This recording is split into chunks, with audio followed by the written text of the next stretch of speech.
She's a staff editor and writer for the New York Times op-ed section and author of the new book, How to Fight Anti-Semitism. Bari Weiss is back with us. Bari Weiss. Hello. How are you? It's great to see you. Oh, you got your cards. You're all ready to go. Get nervous, Bill. I know. Well, let's talk about your book. You must know your book pretty well. You just wrote it. Yeah. Well, I thought, yeah, of course it is very serious, but I thought many interesting parts of it, but something I would like to hear you talk about is the fact that anti-Semitism, it's more than just about the Jews. It's about the health of a society that for pretty much all through human history, certainly as long as the Jews have been around, whenever a society becomes anti-Semitic, it's an indication about something wrong in their body politic. That's interesting to me. That's exactly right. I wrote this book not just because my synagogue in Pittsburgh was the one that was shot up in October 27, 2018, but because the more I researched this topic and looked at Jewish history, and really all of history, I found that societies where anti-Semitism thrives are societies that are dead or dying. Why is that? It's because anti-Semitism is the ultimate conspiracy. And when anti-Semitism thrives, it's a sign that that society has replaced truth with lies. And so anti-Semitism is a kind of, one way to think about it is that it's a thought virus that's carried forward in civilization. And just like any of us have lots of viruses in our body at a given time, as long as we're healthy, they don't show themselves. When a society begins to become unhealthy and tearing itself apart, as we see here and throughout Europe, anti-Semitism begins to show its face. But why the Jews? Why do they have the kick me sign on their back? Well, I mean, I'd have to go back to the book of Matthew, and even before that to Egypt in 300 BCE. I mean, there's so many different peoples in the world. Sure. I mean, a lot of them have gotten shit from a lot of people, but it just seems the Jews are always on the move. Yeah, we are. We are. Okay. And I think here's one reason for it. So, when the Jews rejected Jesus as the Son of God. Oh, that thing. Okay, that thing. That's right. I knew there was something I had forgotten. That whole thing.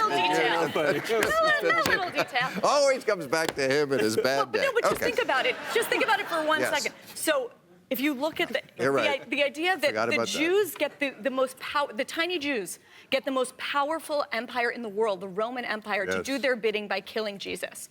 And if you look at the anti-Semitic tropes that we see now, what is the Jew? The Jew is not, it's not like racism where the person of color is subhuman and the racist is punching down. In the anti-Semitic conspiracy theory, the Jew is the wily manipulator, the puppeteer, the person close to power that gets power to do its bidding. And in a way, it all goes back to that original conspiracy. Well, I am no expert on Judaism, although I try never to pay retail.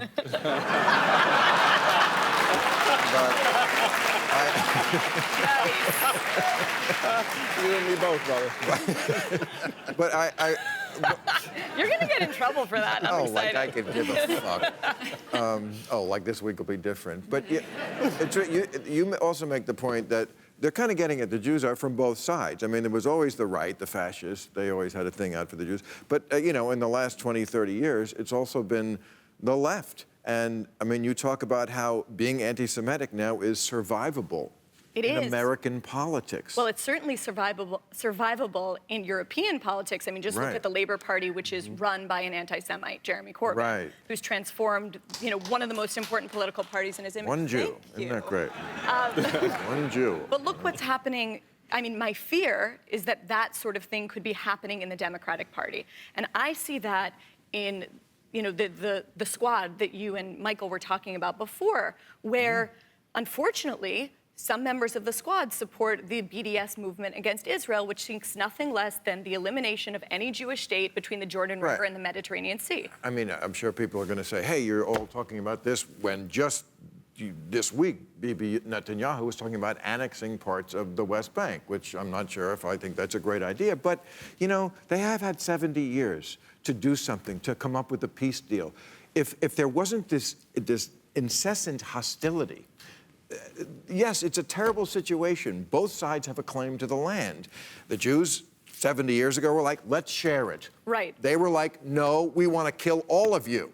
So when you demand all and you don't get it, make a deal. But also, make a deal. But also the left, the left is insisting because it benefits their worldview, the far left, on conflating what I think of as Bibiism with Zionism. These are two very distinctive things. I am a huge critic of the current Prime Minister of the State of Israel. I believe that just as the Jews have a claim to the land, so too do the Palestinians. And if Israel wants to be a democratic, liberal state, there needs to be two states. But the idea, it's like, but those people are trying to say that just because Bibi's prime minister, that somehow Israel doesn't have a right to exist. You would never make that argument that just because we have a terrible president right now, we should dismantle America. Let's not forget that, first of all, 97% of the West Bank was on the table in the 90s in the Oslo Accords. They did not take that deal. Also, the West Bank was controlled by Jordan for 19 years. Where was the Palestinian state then? These are things you don't hear in the American media. Okay, let me ask you. Oh, now we have 5 Jews. So let me ask you about this. You read something interesting about how we used to be afraid, and this is very personal to me because the anniversary of 9/11, I always think about the tragic events of 9/17 when I... Oh, God. What? That was the 6 days after when I went on... and I got fired after that. You know, I got canceled because... you were canceled before canceling was a thing. Before it was a thing. And when it happened literally in TV, and it was because the sponsors pulled out. And you say now it's not really the advertisers, it's the readers. It is. Because of social media, I believe that if all of the journalists who work for the New York Times, and frankly every other paper in this country... That's your paper. Yep. Got off Twitter for 6 months, we would see a wildly different and improved way of covering the news. And the reason for that is that Twitter, and by the way, it's not just journalists, it's politicians. I was talking to I was talking to the chief of staff of a popular congresswoman, and he was talking about how all of the staffs of all of these politicians literally just look at Twitter, look at the reaction, and then calibrate what the politician's going to say based on that immediate response.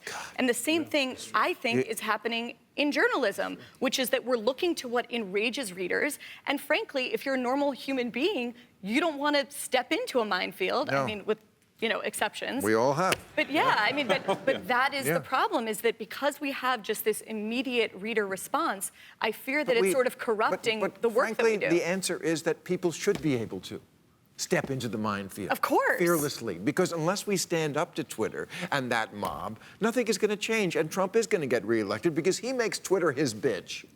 And Twitter makes Democrats their bitch.